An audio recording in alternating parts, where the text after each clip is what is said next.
كتابني أباسينا بنامي كيسون بوتا خينيان إرتنو ملتي فمي أتشي أودا غردو بي حاجة قدو نتي بربانو تشيدو ورا صاحب رسولات دي صحابتا كيساتو كل ما مكار سيبتا أبا بكر فايكا فكين أمتا خير نديسا نمر ملتا دريس إيماني حديث دبتا الجاهرين كوفني كانون داف رحمتا وهم در ربي برسول جالتا أرقاسانين كوفو يرون ديبتا الله أكبر أبا الحواسا بنماجر يتشونا الله أكبر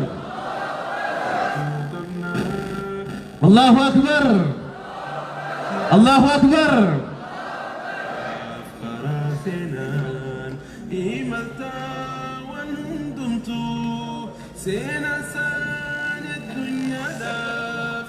اتملت كيف ما جريتشونا حواسادي سابقه ومشانه انقرتو حياتي وجيب سامي سوريا باجرتي إيمالاتي جل ما سندي السلام عليكم ورحمة الله وبركاته. السلام عليكم ورحمة الله وبركاته. أجايبا أجايب الراب يا أجايباتي والجاي الدولة الدوم بيها والجاي أكنا تدردر دجيبو تشمرن دجيبو خالدوبا أباني نفين والجاي أكنا نجري دوبا شيخ أمين إسان عليسو في إسان تنقيسو وصونتين نمك آمان إسا أركي ميتي خداويتي خيسان إسا أركي تلفزيون خيستي هنگا إني حاسو فتاتو نمني أفهم بنيتا ہے ایک گتا جوچو رقم حواساتی رانی رفنے ربتی أبا حواساتی أبا حواسات دنیا آخرا خمالتو خطابا رنو تيرم ملتي سنخانا ربين آخرت اللي الدنيا رت اللي إسيني في رب ملتي ربي سني فاقو ورا الدنيا في آخرت ملكاي ربي سناقو ورا عالمي في بيخ ربي سناقو ورا قدائي في بيخ ربي سناقو ورا تكاي في بيخ ربي سناقو ورا والجلياء وهند ملكا ربي سناقو أبو نمني الدنيا رتي اسم ملكاي دبري بولي سجالتي ربي بجتش جالتي واتك كانلت نمني بولي سجالتي ربي بجتش إساعتني هافته جمعة أصابه هنفني والله أبو أنسين جالتنا جاهي مجتي من شريان نمتش جالت تسن وريفي متي مو ربي بجتشان سجالتنا جيجو نما ربي بجتش والجالتي نواقدو جولي تينيا وغنوتا خينيالي وغنوتا أكنا خيف بيخو إسان جلانيالي جولي إسانيالي تكنا ربي آقودو إساني تندي رسولا ذلك بيك سبحان ربك كتابة خنمو بتادا ربي إساني عمل لتيسو الله أكبر أكما أما إجانا قرطان خانتي كتاب نخون كتابة أبا حواسا جو albasida khandiyate khan hoggan sikhenya fi apotin gada irtimallatisan gurgurtara khandiyat guyya khon akabulchi samagala direnawati guyya sene kabis ega akuma ammantana mallatai duma juru khanati kitab nukhum albasida khandiyate guto khan albasi ittin jalqabnu qarshi مليون توكو الله أكبر سجلت تيسن هندقامتو الله أكبر يا رب جي والدرقمين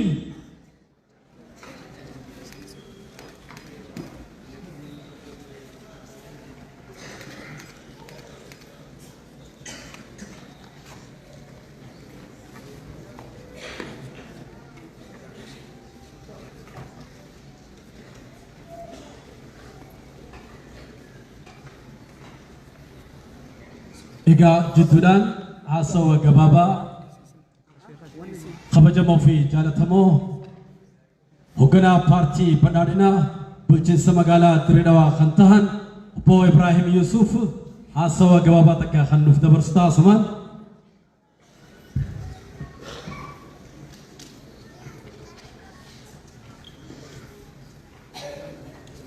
بسم الله الحمد لله والصلاة والسلام على رسول الله صلى الله عليه وسلم.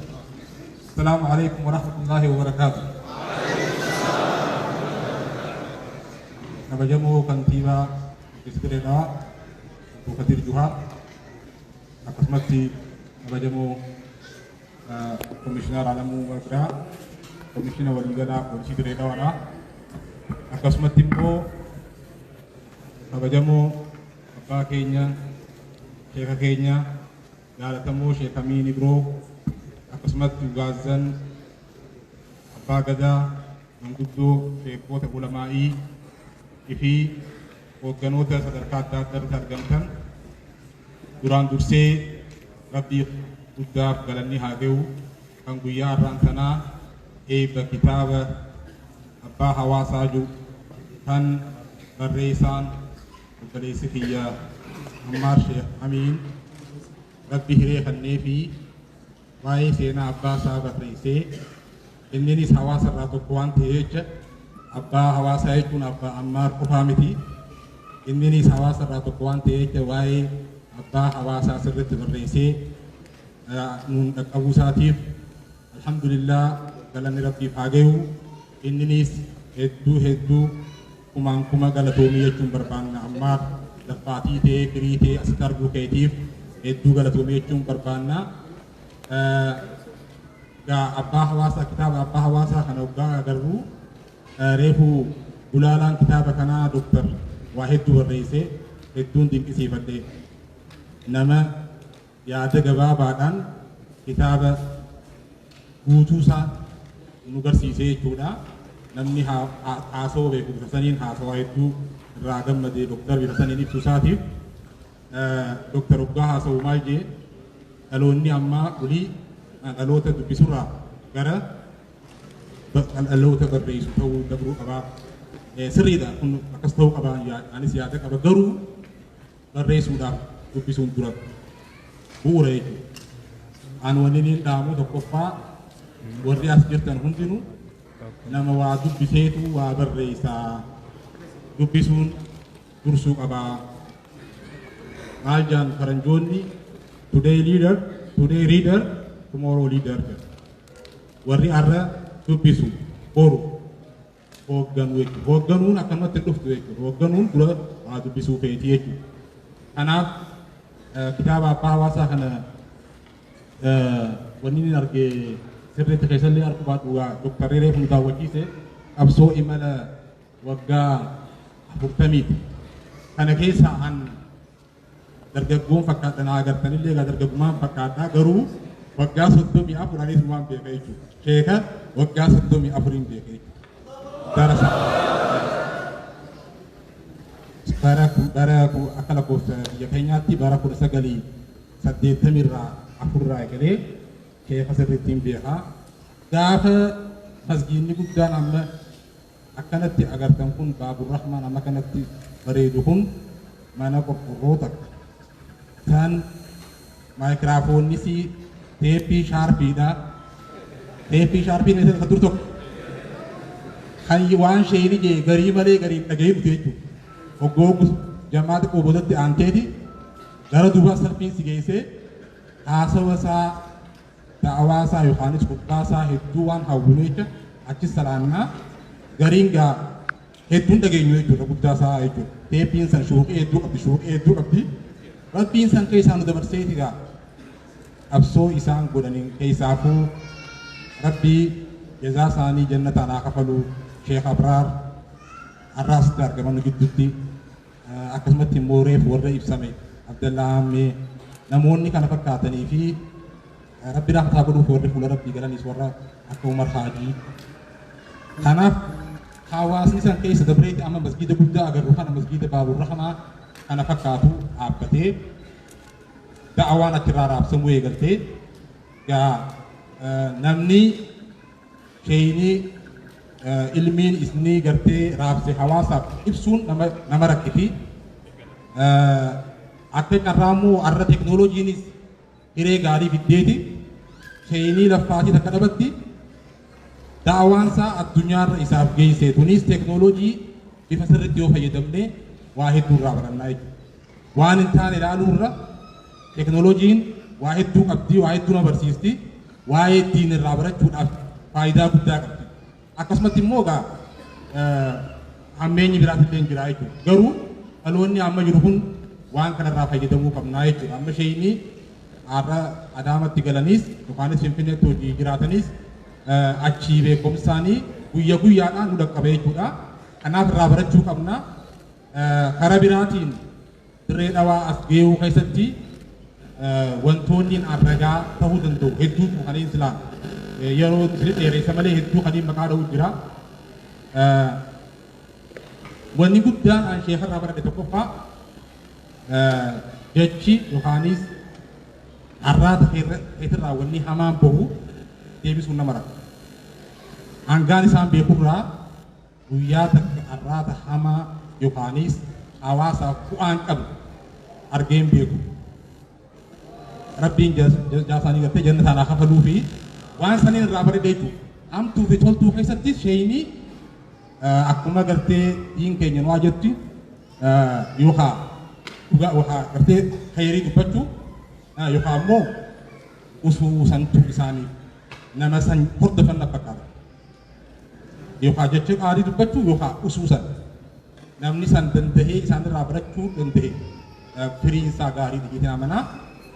Hawaasa walii hidhuu keessatti yeroo rakkoon magaalaa teenya mudattee hedduu maatii isaaniirraa gidee isaanii yeroo isaaniitii fi waan danda'an hundaan hawaasa kana tokkoomsuu keessatti waan guddaadha wanni isaan nuuf dabarsanii tokkummaa isaan nuuf dabarsan kana immoo eeggannee dirreen dhawaadhaa kabajamoo kantiibaa keenya akkaan jaalannu obboleessa keenya rabbiin hiree isaanii tolchee magaalaan dirree dhawaa seenaansii yookaanis haalli isiin amma ittiin beekamtu nagayaan jechuudha.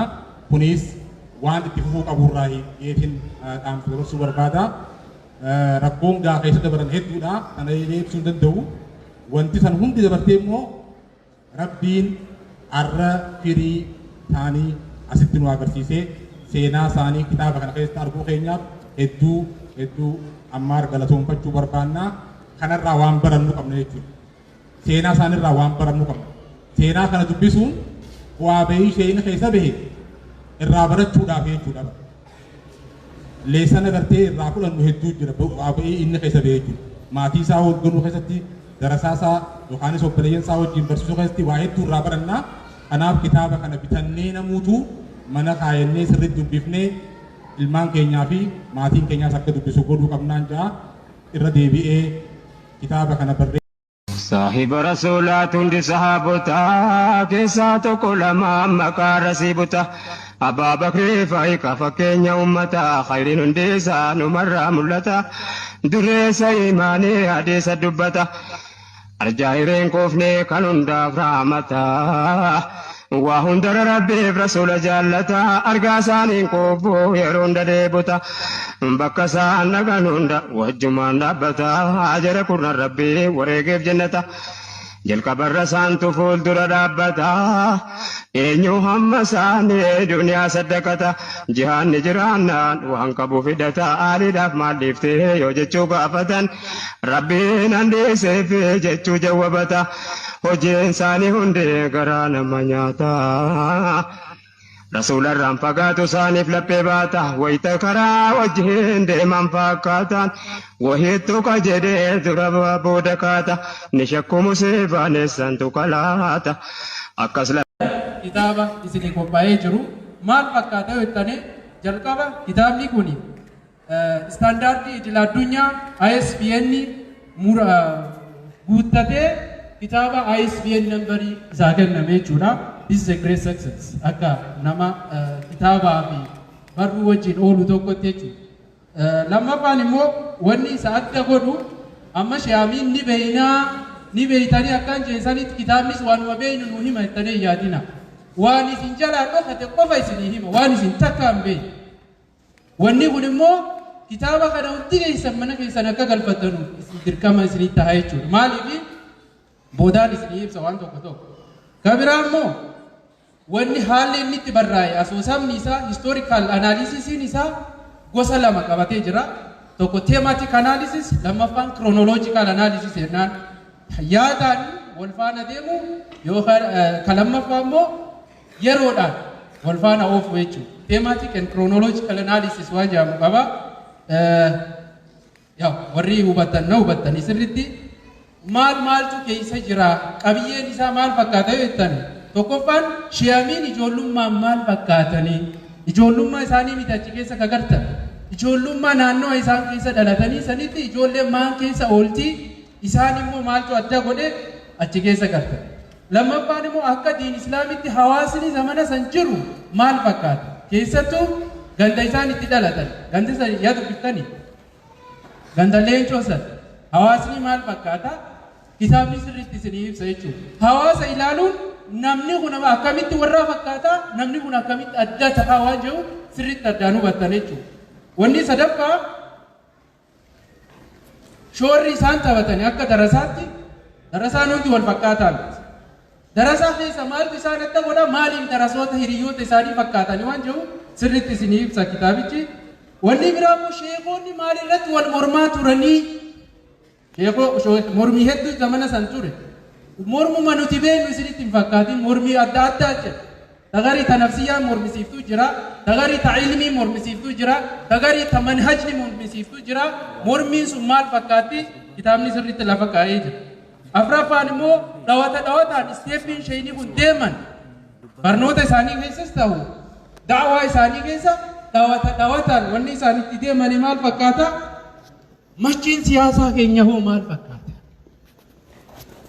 hawaasni keenya booda yaada tokkoon isinii kaasa machiitu jira gisee siyaasaan dhufu machiini beektanii namni gaafa dhuge waan ta'u san political hangover isanii maal akka fakkaatu san keessa immoo shayinii akkamitti qaxxaamuranii sirriitti kitaabni garsiisa kitaaba san keessa maaltu si hawwate yoo naan jettanii yaada tokkoon kaasa nama hunda wanni hundi akka wal fakkaataatti hawwata ammaar kana yoo ustaaz ammaar yoo fidee as dhaabe garii keenya seeqachuu isaatti hawwata garii keenya dhaabbii isaatti hawwata garii haasaa isaatti hawwata akkuma san kitaabicha keessa wantoonni attentionii kiyya baay'ee fuudhanii yookaan immoo yaada kiyya fuudhanii tokko gahee haadhaa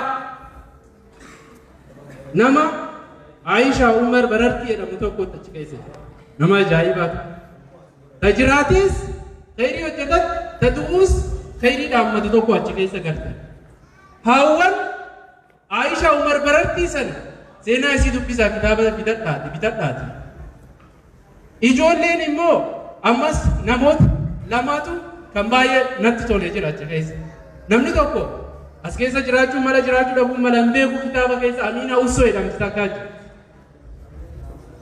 kabiraa immoo Haji Abdullatiif kan jedhamu takkaa jira namni lamaan kun sheeka gadhaabanii hawaasummaa isaa mana isaa ijaaruu keessatti shoora guddaa taphatan mana isaan ijaaran san keessa eenyuun bahee kunooni gartanii abbaan kitaaba barreesse kanas achi keessaa bahe eenyu faadha jarri kun seenaan isaanii maali deemaa gara kitaabaatti jechuudha wanni sadaffaan immoo ka baay'ee na hawwate dubartiin keenya hundi chaappaa duyda isaanii irratti chaappaa sheeyamiinii biroo qaba chaappaan sun maal ni beeytanii jilbaa yudniina alayhinna min jalaabiibihinna dhaalika adnaa yu'rafna walaa yudayn as qofaa miti dirreedhoo qofaa miti Itoophiyaa guutuu jilbaabni kun chaappaa eenyuti chaappaa sheeyamiinii birooti chaappaan jalqabaa yoo dhaamte garee munazzamaa wajji Sheekh Sayyid Ahmed Mustafaa faa wajji tahanii jilbaaba 5 dirreedhoo irraa gara Finfinneetti gaafa erganisan chaappaan jalqabaa dhaamte chaappaa sheeyamiinii biroo baattee deemuu jirtanii hawwanii fi obboleewwan of beeka kitaabni kana sirriitti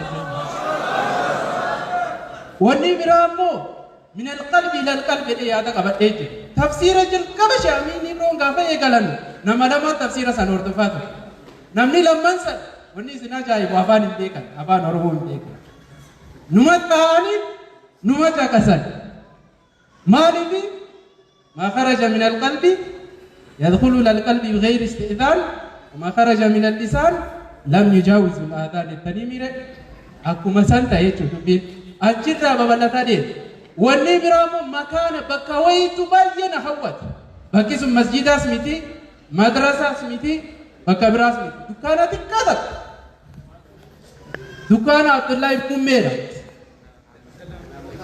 Abdullah hammi am sorry dukkaana xiqqaa sana maaltu achi keessa ta'ee eenyutu achi keessa wal gahe haadha manaa isaa mana dhiisee halkan faa sheekha wajji achi keessa mari'ataa bule faa jira eenyu faadha deemaa kitaaba keessa laalladha sheekota guguddaa dukkaana oomishee jechuudha madrasaa caalatti ka sheekha nu baasa wanni biraa immoo direedhawa wanni adda godhu Abu Taaliboota qabdi direedhawaan ani Abu Taalibiin siintaa ka afaaniin jihee jira osoo afaaniin hin jenne ka Abu Taalib tahee jira namni Abu Taalib tahe san keessaa tokko amma aangoo olaanaatiin biyyatti hoogganuu jira eenyu seetanime Shiyaamiin Ibro daawaa isaatiif Abu Taalib ka ta'e san eenyu faseetan sadarkaa biyyattiitti aangoo olaanaa irra nama jiru tokko eenyudha ani isiniin himu maaliifin hima yoo hin beekne deema kitaabacha dubbisaa jechuudha kana baasee immoo osoo wantoonni sirraa hin jiraatan jedhe baay'ee xiqqoo mataa dhadha'uun barbaade kitaabicha beekte nama jabaa hojii yoo walloltanuu fi nama laafaa hojii yoo walloltanu rahmaan ka dhuftu nama laafaa garuu namni namuutate kun nama jabaa waan ta'eef dhadha'uuf hin barbaade garuu waan ittiin dha'uun dhabu asoosamni isaa barruun isaa jechi isaa waa hedduu of keessa qaba baay'ee namatti tolu silaa osoo ida'amee yaada jiruun qaba yaadni san takka Shiyaamiin Ibroon kun mana keessa maal fakkaatanii osoo garre kitaabichi akka hawaasaatti hanga tokko kitaabichis nu garsiise miidiyaanis nu garsiise sheeyni keenya kun mana keessa maal fakkaatanii osoo garree takka lammaffaan immoo waanuma isaan gaabban osoo garre sila yaada kanaan qabaa ture haalli jiru naan mijooyne sila dargaggoonni fuuldura dhufan daa'ii fuuldura dhufu ulamoon fuuldura dhufan osoo kana hojjetanii waan jiran osoo garre kitaabni sun kitaaba ajaa'ibaati yaaduma kana lamaan qofaan achi kaayadhe fuulduraaf yoo maaltu hojjetamuu qaba waan kitaaba kanaan wal qabate tokkoffaa kitaabni sun waan nurra hambise qaba fuuldura kitaaba biraa akka nuti barbaannu kan godhu san maali folklore mammaaksota asoosama jechoota Shiyaamiin Ibroon bakka adda addaatti haasa'aa turan san bakka tokko osoo qindeessanii riisarchii guddaa ta'a fuuldura kitaaba asoosamaa fi jechootumaa fi folkloorii san irratti hojjetame kitaabuma Shiyaamiin Ibroo tokko eeguu deemnaa hubanaa qabaadhaa ta'a warri folkloorii irra riisarchii hojjetanus yaada kanaan kootta lammaffaan afaan biraattis nu hiikaa jechuun seenaan kun direedhawa qofa haa ta'u malee direedhawa qofatti nafne bakka adda addaa ga'ee jira seenaa kana namni hedduu dubbisuu barbaadee jira kana gaafatee jira afaan amaariffaan nu hiikaa jedhee kanaaf haa hiikamu wanni biraa my final remarks jecha dhumaa an wanni jechuu barbaada waan sadirratti tokko kitaabichi waanuma hundaanuu standaardii guddaa kitaaba eeggate kitaaba kana hin dubbisuun hin bituu miti bituu sanaan isin hin gaafatu garuu hundi keessan dubbisuu qabda yoo dubbisuuf maal gootanii namarraa ergifattanii dhuftanii jirtanii bittanii galtanii ta'a maaliif jabina isaa kan argeetu akaadaamik isaa akka nama ture nama kitaabota adda addaa gulaalaa turetti kitaaba jabina isaa sirriitti waanan afaan inni fayyadame immoo keessattuu warra direedhawa afaan argee kanaaf bishaanuma sirriitti afaanumaas hawaasni fayyadamu afaan akaadaamiitti jijjiire kunuu kontribiishinii tokko gahee inni bahate tokko jechuudha gisee hedduu kitaaba yoo dubbifnu afaan nuti dandeenyu keessan beenu dikshineerii biraafaa fidannaami sanis nu salphisee jira kuni akka namaaf sirriitti galuu waan kitaaba qophaa'edha kan biraa immoo the author barreessaa keessa jiilii keenyaana maazinna alaa khayr waa akkaan jedhu kan na godhu abbaan Shiyaamiin hin qaraasisa ibaadaa irra jiran. Ilmi isaanii qara'ee qaraasise hawaasa ijaare garuu kitaaba nu barrise. Ilmi isaan dhalan immoo amma kitaaba nu barreesse irra dabalataatuma deemaa jirra jechuudha. Khayiruma irra jirra jechuudha. Akkuma kanaan booda Direedawaan kun amma dura Hararitti waan tokko dubbadhee beeku. Baha biyyattii keessa namni jiru akkuma aduu ta'uu qaba. Aduun gaafa gara bahaatii baatu ifas humnas energiis waa hundas jabaa qabattee ol baati. Bakka biraaf keessa. Yoo gara dhihaatiin asaa baatu yoo inni maal eeggachaa jirra jechuudha. Qiyaama dhuma malee guddachuu eeggachuutti hin jirru jechuudha. Kanaaf gama bahaatiin takka eegalte amma booda hawaasni amma dur ture. ሐዋሳ ቀራአ ture የሚያነብ ትውልድ ከዚህ በኋላ ድሬዳዋ ላይ የሚያነብ ትውልድ አንፈልግም። የሚጽፍ ታሪክ የሚሰራ ትውልድ ነው። የሚጽፍ ትውልድ ከሆነ ያነባል፣ የሚጽፍ ትውልድ ከሆነ ይሰራል፣ የሚጽፍ ትውልድ ከሆነ ይተነትናል። ከናፍ ጀነሬሽንን ሐራም ሐራ ዲክሌር ጎዳሜ ጅራይቹ ከአንባቢ ትውልድ ወደ ጸሐፊ ትውልድ ኡመተ ዱብሱራ ጀነሬሽንን ዱብሱራ ጋራ ጀነሬሽኒ በሬሱት ጫጅራ አስመቲ ዳባ ዮም በሌሰስ ናውቆልቻ ሰላም አለይኩም ወራህመቱላሂ ወበረካቱ